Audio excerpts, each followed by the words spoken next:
hard for many people to discuss their final arrangements, but it also can be so important to plan ahead. Today, Jim Caskey from Evergreen Funeral Home and Cemetery joins us to talk about how you get started, how you put it all together. And you know what, Jim, it's a tough thing to talk about for a lot of people. It is a tough thing, and thank you for having us on today. Thank you. It is such an important topic, right? And I think it's good to discuss it. So what options are actually available for people out there? Well, when you start to think about planning ahead for your funeral, there are so many options.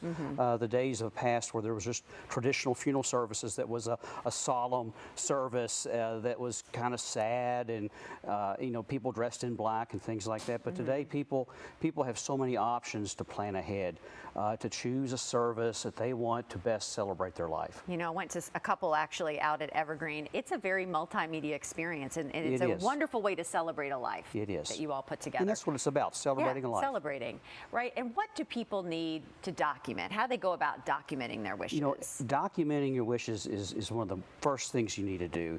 You need to sit down with your family and just have that conversation on how you want to be remembered. Right. It's a celebration, and when you can sit down and you start with your story. Every life has a story. So you start with that story, and you just go from there. You have your family's input, and then you start to document those wishes.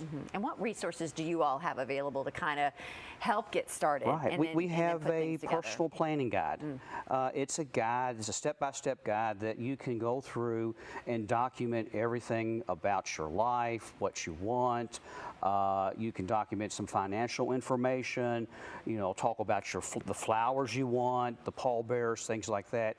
If you're a veteran, we have the Veterans Planning Guide, which also assists the veterans in gathering, certain medals and medallions, goes over their benefits, and they can start gathering all that information, and both guides keep everything together in a concise place. So when that time comes, it saves your family a lot of issues and questions. It could be stressful too, it can be, right? Yes, and to have everything together and to know this was their wishes is really comforting. So how should people begin kind of financially planning for something like that? The first thing is to reach out to a funeral professional. Reach out to us at Evergreen Funeral Home and Cemetery and sit down with one of our trained professionals and just start that conversation with us. Yeah. That's the big first step. That's the first step. All right, Jim, thank you so much for stopping by. So to get started, download a free planning guide today at dignitymemorial.com/details.